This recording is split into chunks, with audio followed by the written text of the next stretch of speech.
Namaskar. So, welcome to the third week of our course on basic electrical circuits.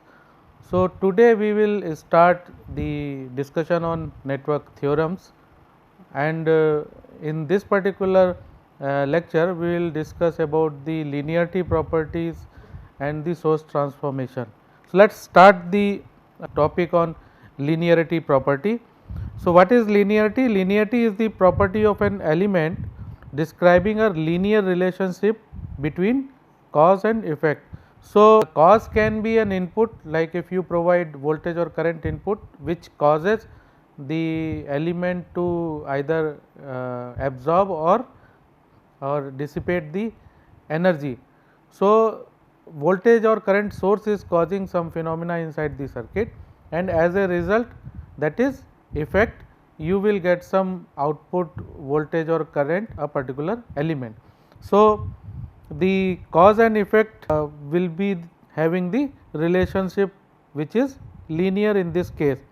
Now, although the property applies to many circuit elements, but in this particular lecture we will limit our applicability to resistors only, because it is easier for us to understand the properties in terms of resistors, and then we can scale it up for other linear elements like inductors and capacitors.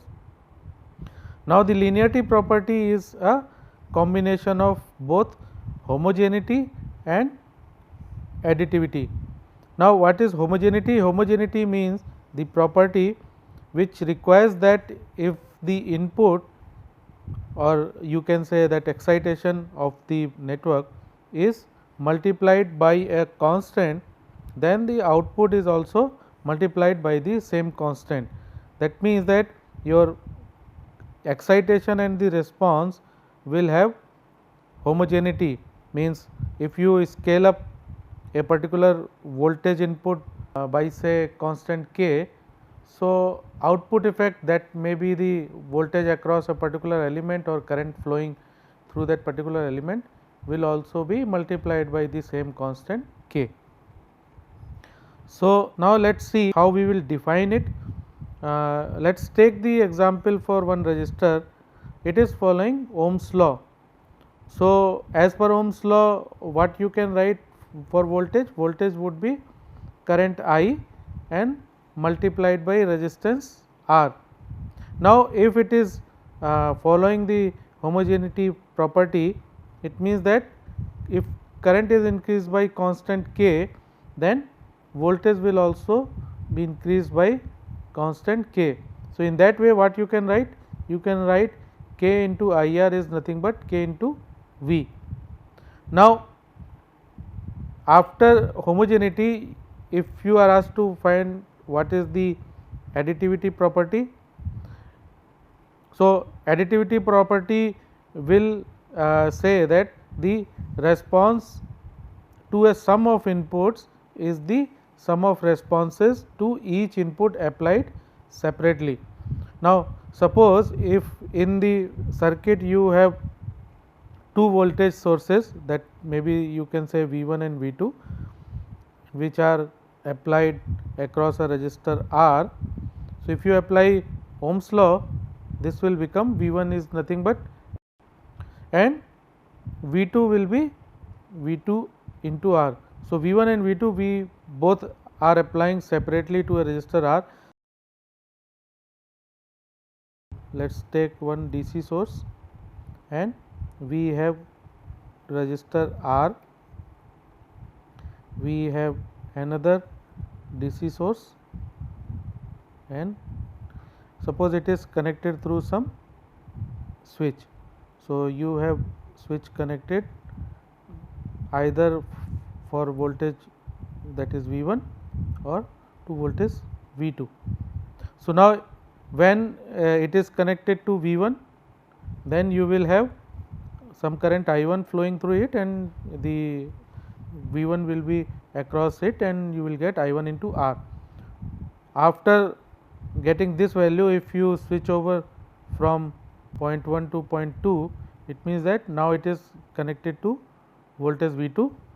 So, it will become, say this current is now I2.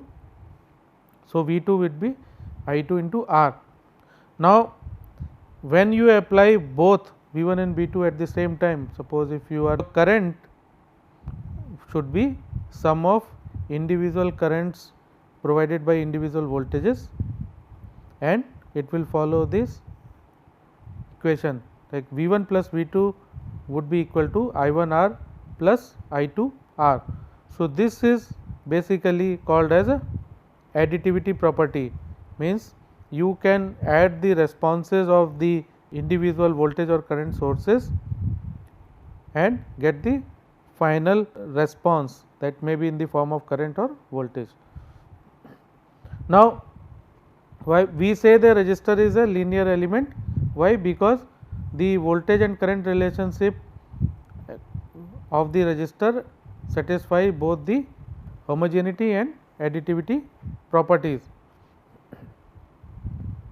So, what we can say in general, the circuit is linear if it is both additive and homogeneous. Now, what is a linear circuit? Linear circuit is the circuit which contains only linear elements, linear dependent sources and independent sources. So, in the linear circuit, the output is linearly related to its input. So, now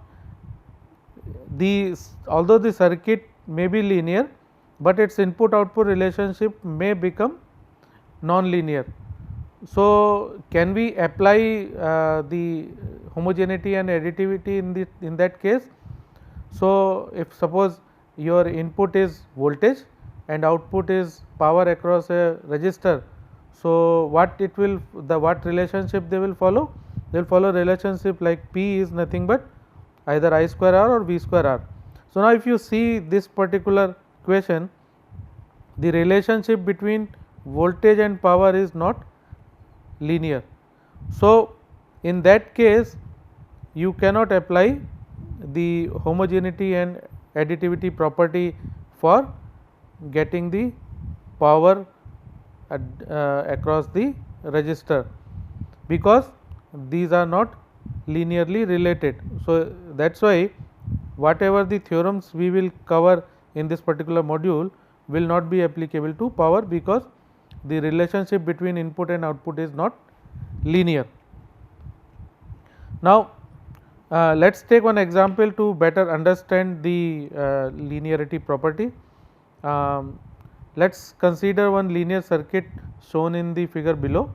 Here we have a linear circuit which is inside this particular box. We do not know what is the configuration of that circuit. We know that some input is being applied, that is Vs, and we are finding out what is the value of current flowing through the resistor R. Now, the assumption is that there is no independent source inside the linear circuit. So, the source is only Vs and the output which we want to measure is current flowing through resistor R. Now, if current through the load R is the output, and in one case when you apply Vs equal to 10 volt, we get current as 2 ampere. So, suppose you are doing one experiment where you do not know what is inside, but you are applying one voltage source across its input terminals and connecting a load R across its output terminal, and you are measuring current I. So, you can say that if you have added one ammeter here and you are measuring the value of current through this ammeter. Now, if you have applied 10 volt to the input of a linear circuit and you got current I as 2 ampere. So, suppose if you are asked to find out the value of current I when voltage Vs is 1 volt, and you know that this is a linear circuit, without doing the experiment you can straight away say that current flowing through that resistor would be 0.2 ampere when voltage source of 1 volt is applied across the input terminals. Similarly, if you want to get current as 1 ampere through the resistor, what would be the value of the voltage input? The voltage input value would be 5 volt, because this is a linear circuit and it will follow the homogeneity property, which says that if you scale up or scale down through some parameter k, the input output relationship should not change. So, if input is increased or decreased by constant k, then output will also be increased or decreased by the same constant k. Now, let us take one example to understand the properties which we discussed, like linearity and the additivity and homogeneity. Suppose the voltage source Vs is 12 volt in this circuit, and we have to find out the value of current I naught flowing through 4 ohm resistance when voltage is 12 volt and when voltage is 24 volt. So, this would be the case of homogeneity. What we have to do, as we discussed in last week, we did mesh analysis to solve these kind of circuits. So, here we will apply mesh analysis again and try to find out the current value I naught in first case, that is when Vs is equal to 12 volt. So, if you apply KVL to the two loops, that is suppose if you take mesh I1 and I2, mesh currents I1 and I2. So, for this particular mesh, you can write the mesh equation like 12 I1 minus 4 I2 plus Vs is equal to 0, because there are total 3 resistances, the total sum of those resistances is 12. So, it will be 12 I1 minus 4 I2, because I2 is flowing in opposite direction of I1. So, it will be minus 4 I2 and then plus Vs equal to 0. So, this you will get from mesh 1.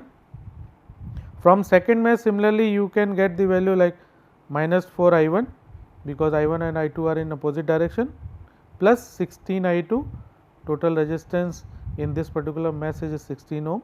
So, plus 16 I2 minus 3 Vx, because it is going from minus to plus the current I2. So, it will become minus 3 Vs, and similarly minus Vs, because it is flowing from minus to plus. So, you can simply write the equation for second mesh also. Now, if you see what is the value of Vx, Vx would be 2 times of I1.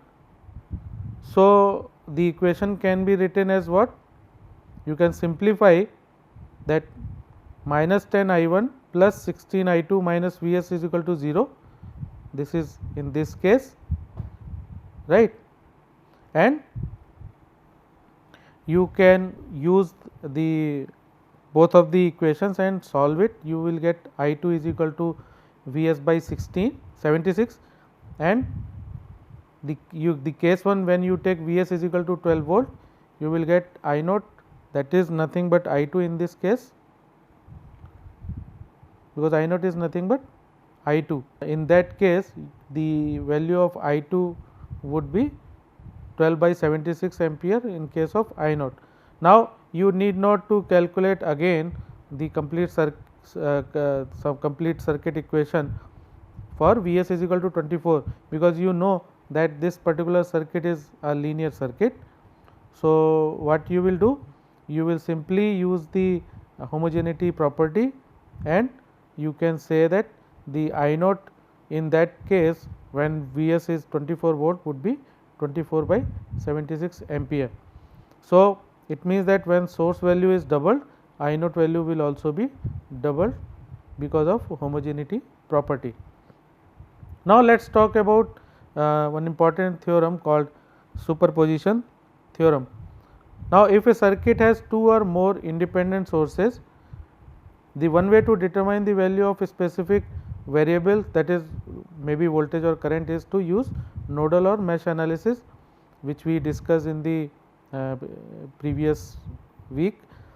Now, in another way to determine the contribution of each independent source to the variable separately, and then you add them up to get the final variable value. So, in this way, when you determine the contribution of each independent source separately and then adding up is called as a superposition theorem. So, what you do in case of superposition theorem? In superposition theorem, the voltage across an element is the algebraic sum of voltages across that element due to each independent source acting alone. So, this will give you a complete property of a superposition theorem, where if you have multiple voltage sources or multiple current sources in the network, you have to take one source at a time and find the voltage or voltage across or current through an element of your interest, means the given element property which you want to find out, and then when you get the variable value independently for each and individual voltage or current source, you will add them up and get the final value of the variable, that may be the voltage or current. Why? Because the superposition is following the linearity property. So, the homogeneity and additivity both would be applicable when you have to use superposition theorem to solve the circuit. Now, this principle of superposition theorem helps us to analyze a linear circuit with more than one independent source by calculating the contribution of each independent source separately. Now, before applying this superposition theorem, we have to keep two things in mind, that when you try to solve the circuit, you will consider only one independent source at a time, while the other independent sources are turned off. So, turned off means what? In the case of voltage source, it will be short circuited, and in case of current source, it will be open circuited. So, if you have multiple voltage and current sources in the network, you will take one source at a time, and other sources would be either short circuited if they are voltage sources, and the current sources would be open circuited. Now, second important thing is that you cannot do that particular, you cannot apply that particular assumption in case of dependent voltage or current sources, and you have to keep them with the circuit and solve them as you have solved for other circuits, like using nodal analysis or mesh analysis. So, dependent source, maybe voltage or current source, should be left intact in the circuit. So, in summary, what you can say for applying the superposition theorem, you will first turn off all the independent sources except one, find the output, that may be the voltage or current due to that active source using any network analysis technique, that can be either simply Kirchhoff voltage or current law, or maybe the nodal or mesh analysis. Now, you will repeat step 1 and 2 for both of the for other independent sources.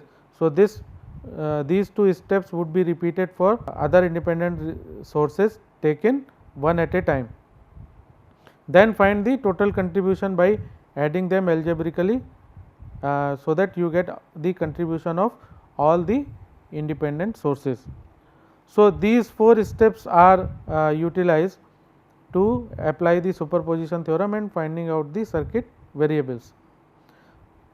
Now, one major disadvantage you will see when you apply superposition theorem, that is that you need to have more work when you are using superposition. The reason is simple, because when you apply superposition theorem, you have to take one source at a time. So, it means that the same circuit you have to analyze multiplied by number of independent sources in the network. Suppose if there are 3 independent sources, that means that you have to analyze 3 circuits, and after that you have to combine to get the final output. So, it means that the same circuit you have to analyze 3 times by making them simpler. Simpler means the current and voltage sources would be either short circuited, or current source would be open circuited and voltage source would be open circuited, except one which you are going to analyze in that circuit. So, this will be giving you more work to analyze the circuit, but the important thing is that it helps us to reduce very complex circuit to very simple circuit, because you are replacing the voltage source by short circuit and current source by open circuit.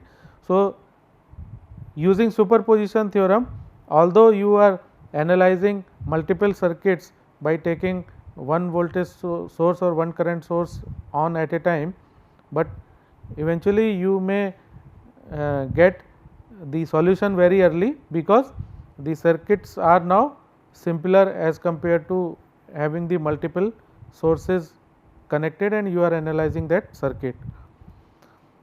And superposition theorem is based on linearity.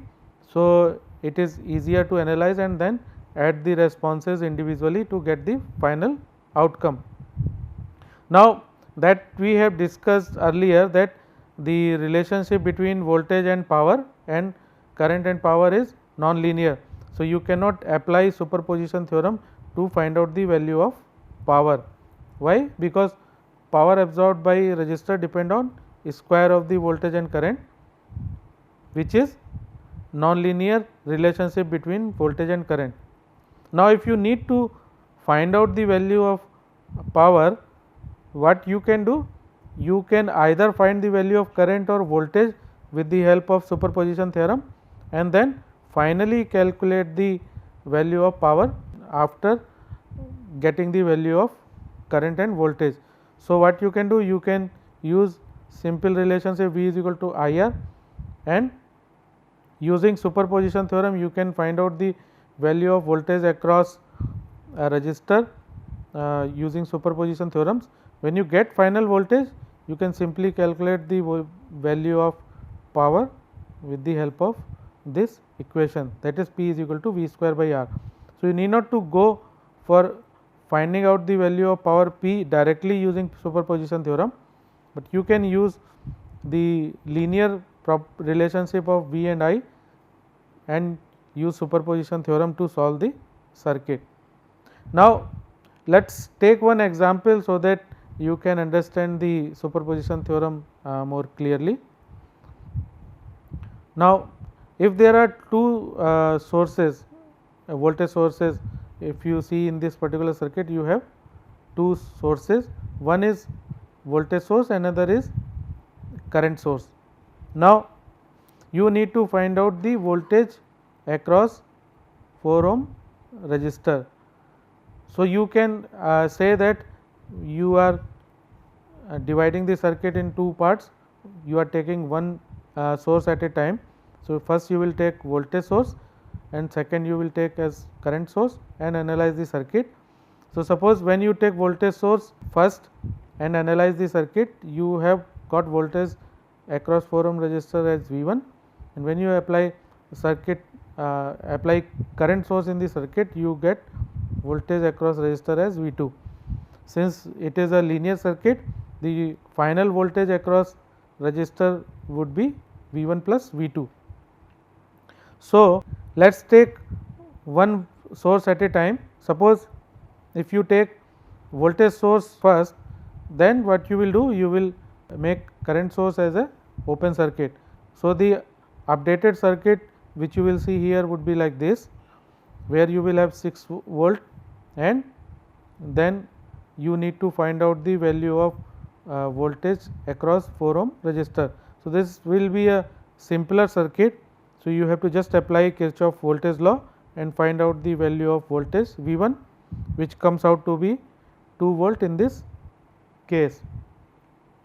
Now, to obtain V2, what you will do? You have to simply short circuit the voltage source and apply the current source. So, in that case what will happen? You have to use current division at this particular node. You will get the value of current flowing through 4 ohm resistor, that is nothing but 2 ampere. So, in that case voltage V2 you will get as 8 volt, and finally using superposition theorem what you can say, the total voltage when you have this particular circuit across the 4 ohm resistance would be 10 volt. Now, let us take slightly complex problem where you have one dependent voltage source in the circuit. So, now you have to apply the superposition theorem. Here you will see that you have one current source, one voltage source, and your objective is to find out the value of current I naught which is flowing through 5 ohm resistance. So, you divide current I naught as I naught dash and I naught double dash. I naught dash is contribution due to 4 ampere current source, and I naught double dash is the contribution due to 20 volt voltage source. Now, to obtain first I naught dash, what we have to do? We have to short circuit the 20 volt voltage source. So, we will get this circuit where we have short circuited the voltage source. Now, we cannot change or we cannot short circuit or open circuit the dependent sources. So, in this case this is dependent voltage source. So, we keep intact with the circuit. The value of this voltage source will be 5 I naught dash, because right now I naught dash is flowing in this particular circuit which we are analyzing while short circuiting the voltage source. So, now what we have to do? We have to apply mesh analysis to obtain the value of I naught dash. So, we see there are 3 loops. Now, for each loop if we apply the Kirchhoff law, then for I1 the current would be 4 ampere, which is straight away you can see from the figure. For loop 2 if you apply Kirchhoff voltage law, you will get minus 3 of I1 plus 6 of I2, because there are 3 resistances of total 6 ohm value, minus of I3 because I2 and I3 are in opposite direction, minus 5 I naught dash. So, this is the value of dependent voltage source. Since you are going from minus to plus, then it will become minus 5 I naught dash and equal to 0. For loop 3, if you see, you can write the mesh equation using KVL, that is minus 5 I1 minus I2 plus 10 I3 plus 5 I naught dash. So, here you are going from plus to minus, so it is 5 I naught dash and equal to 0. Now, since it is a dependent source, loop equation alone is not able to solve the circuit. We have to take one node and apply KCL also to find out the current relationships. So, if you put KCL at node 0, I3 would be nothing but I1 minus I naught dash, or you can say I1 is nothing but I naught dash plus I3. So, when you simplify, you will get I3 is nothing but I1 minus I naught dash. I1 we know because we just found that I1 is equal to 4.